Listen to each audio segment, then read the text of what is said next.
There's a whole world beneath the city, visited by over 4 million people each day. This urine-scented metropolis is not only home to pizza-stealing rats, but one of the most diverse music scenes in the United States.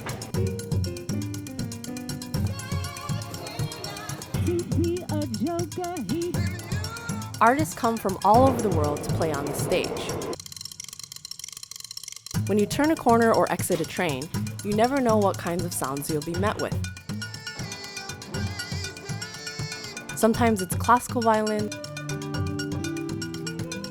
sometimes it's EDM violin.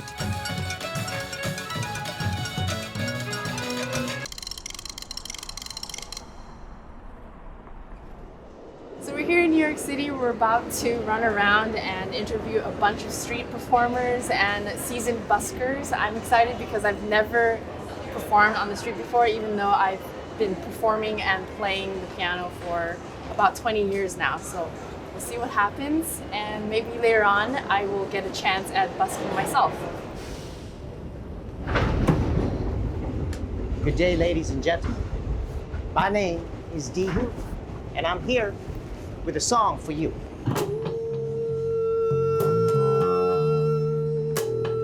Street performance, often called busking, goes back to ancient times. As author Patricia J. Campbell puts it, there have been street performers at least as long as there have been streets. Ooh, I said all the wrong things. This is a Flushing Main Street I stood my ground. Just day to day, going through, being on the train, walking through the city, my wish is always to be anonymous, but this is sort of the opposite of that. You're putting yourself out there, and I think it's really brave. You were ignoring all the signs. You took my hand and you set me down. There's a little bit of tension in the train that's also good for performing, but it's like a different feeling. Like, the reason I think I'm able to do this is because I come and I bring a sincere energy. And how long have you been doing this? Done this actually as basically my day job for like the last 5 years. I make better money doing this than I certainly did waiting tables, and definitely than I did doing a lot of other jobs that I only did for no reason other than money. So I mean, hell, I was doing this for free anyway.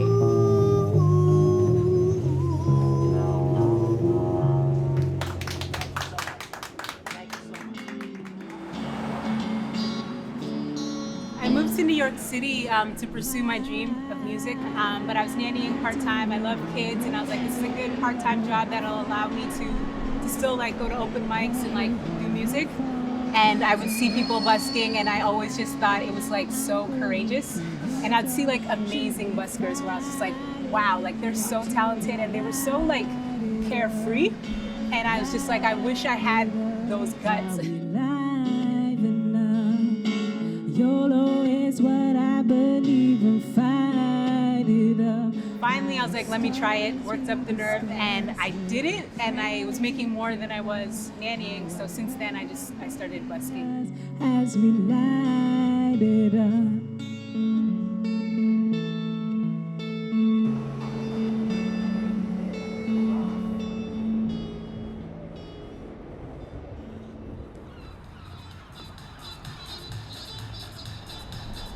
Here in New York City, there's a complicated legal history with busking. And over the last century, the city has gone back and forth on whether or not it's allowed or banned. During the Great Depression, busking became a popular way to make money. That is until Mayor Fiorello LaGuardia outlawed it in 1936, calling the street performers beggars.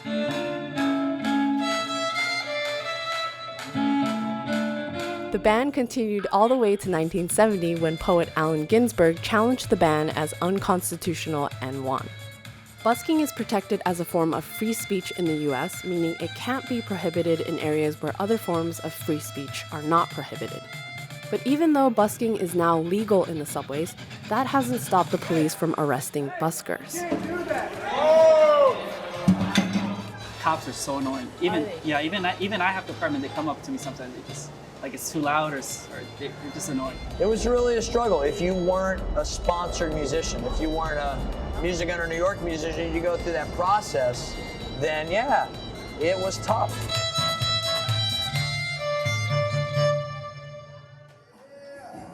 I'm trying so hard, easy ride. I'm trying so hard. In 1985, the MTA created a program called Music Under New York that gives artists a special permit to perform in the subways. For some, this permit is great because it allows you to get priority at popular locations and protection from law enforcement. Can you tell us a little bit about MUNI? Yes, so Music Under New York is a program that was created for people like myself and other talented performers throughout the city to be able to legally perform in the subway and not, get in trouble with the police. And so there are regulations like, spaces and places you can do it and things like that. The audition takes once a year they auditioned maybe 300 people this year, and out of 300, they chose me as one of the 30 people for this to get into the program. Admittance into the program is through one audition held every year. And from the over 300 musical acts that applied in 2018, only 28 were admitted. This has led many musicians to criticize the MTA for virtually controlling who can and who can't perform in the subway systems.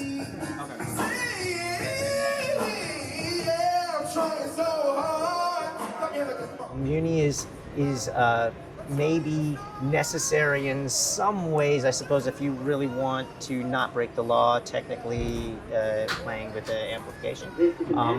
I kind of enjoy breaking the law in small ways if I can. Maybe you can cut that out. I No, I think that's awesome. It starts with today, no more holding me. I'm living my life, no one chains holding me. It starts with today, no more holding me. The good news is that in recent years, the police have begun to loosen up on arresting buskers. This has hopefully created a more fair space where both Muni artists and independent artists can share their talents with the public. I've been a liar, I've been a thief, I've done stuff you wouldn't believe. Any noticeable differences between when you first started performing on the streets versus now? Yes, absolutely. We've had mayoral changes. So ever since that leadership changed, I've noticed the law enforcement really loosen up on busting buskers' chops, so to speak.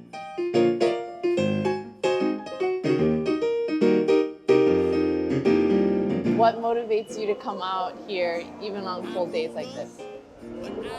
It's soul food for me. It's necessary for my health and well-being. Yeah.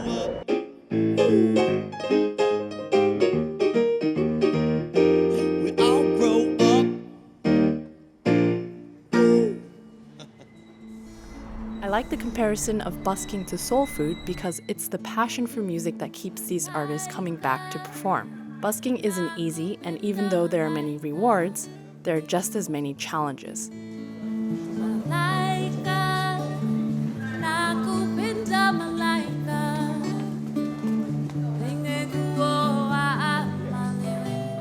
What are some challenging things about busking?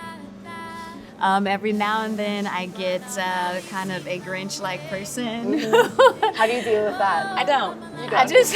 I like that. People don't seem to care anymore. Everybody has headphones on, or they're looking at their iPhone. You're just talking at walls. And a lot of people do talk at walls in this city. A lot of people totally talk at walls. A lot of people are walls to be talked at.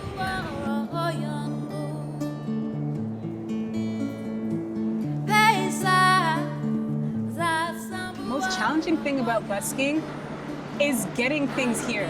Lugging my stuff. Yeah, lugging my stuff. Sound, no electricity.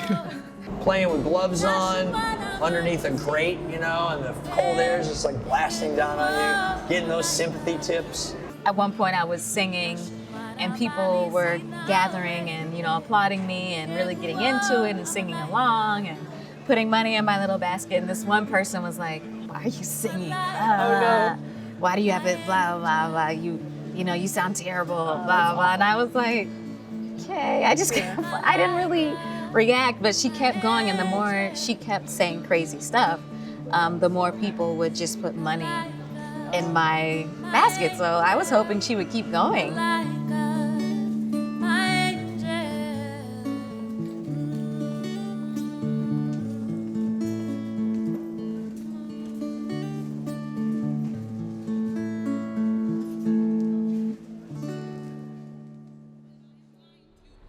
I also think that busking provides a unique space to experiment. What I mean by that is when you perform at a concert, the audience is there to see you and most likely came to hear music. However, when you're busking, you're performing for people in their space and they can choose to ignore you or stop and listen.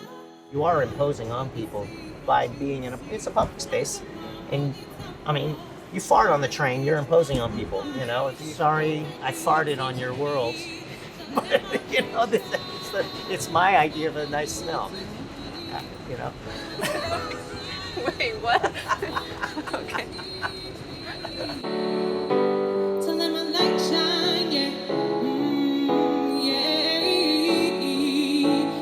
Do you feel like it's easier to connect with people while you're busking versus performing on a different stage or a different venue? I think because the subway allows you to interact with anyone and everyone can listen, it gives you a wider platform to engage with a wider audience as opposed to someone that can afford to pay or who's able to pay to go to a show or whatever it is, you know?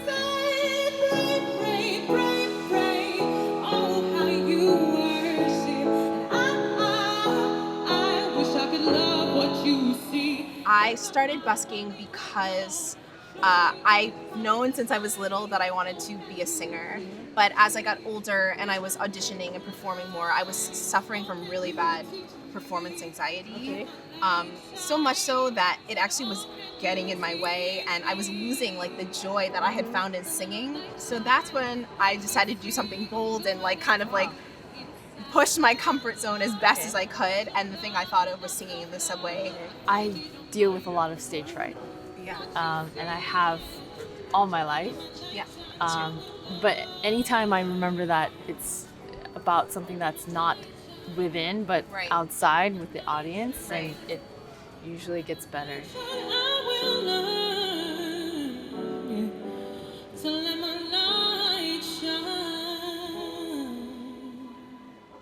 I have a question personally about busking and playing outside publicly on the keyboard. I'm going to try it later on today with my friend. Do you have any tips for someone who is completely new to busking? Absolutely. And someone who's rather shy in terms of doing stuff in public? I do, because I was there. Okay. And actually I've come a long way from when I started busking. It took me at least 5 years to figure out that you have to interact with the audience. Hey, if you guys have a request, please write them on a $50 bill, you know, stuff that gets people laughing. I mean, you don't have to. You can all be in your instrument, but it's a huge difference. I see it in the tips. And I have a question about your Venmo sign. Yes. A lot of people don't carry cash anymore. Right. One day in the middle of a set, a girl came up to me and she was like, "Oh, do you have Venmo?" And I was like, "No." And she was like, "Oh, well, I really like what you're doing and I want to give you a tip, but I don't have any cash. So you should like get a Venmo." And I was like, "That is a fabulous idea. Yeah, awesome. I should get a Venmo." I met up with my friend Dotan at his workspace in Soho. He's performed all over the world with his upright piano in unexpected places like a subway car and the Eiffel Tower. Hi, my name is Dotan, and today we're playing music in the subway, and it's fun. But you've done this before, right? Oh yeah. This is my first time. So I used to walk around. I'm doing such a bad job of this. I'm sorry. We just set up and we're going to busk for about 20 to 30 minutes and see what happens. Yeah. The goal is to make $5. That's a good goal. Oh, there you go. That's the one.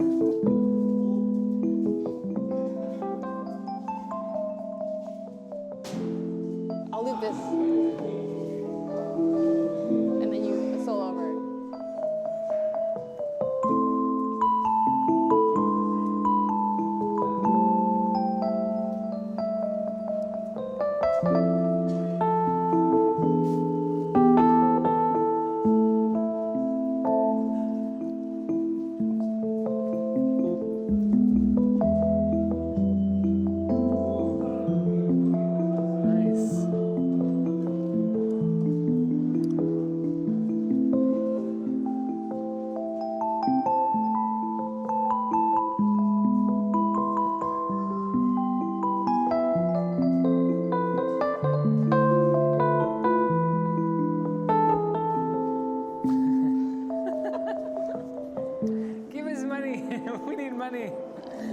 we need to up the energy?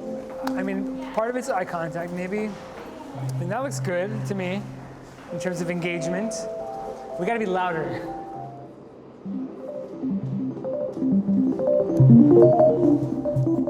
Yeah, keep the energy up here.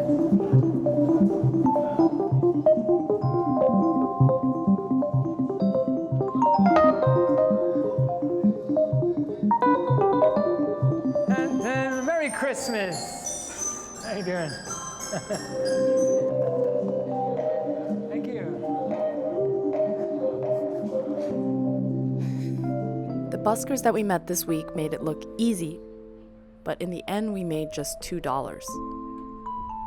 Here in New York, street performers went from being called beggars to an important part of the subway experience and vital to the city's music culture.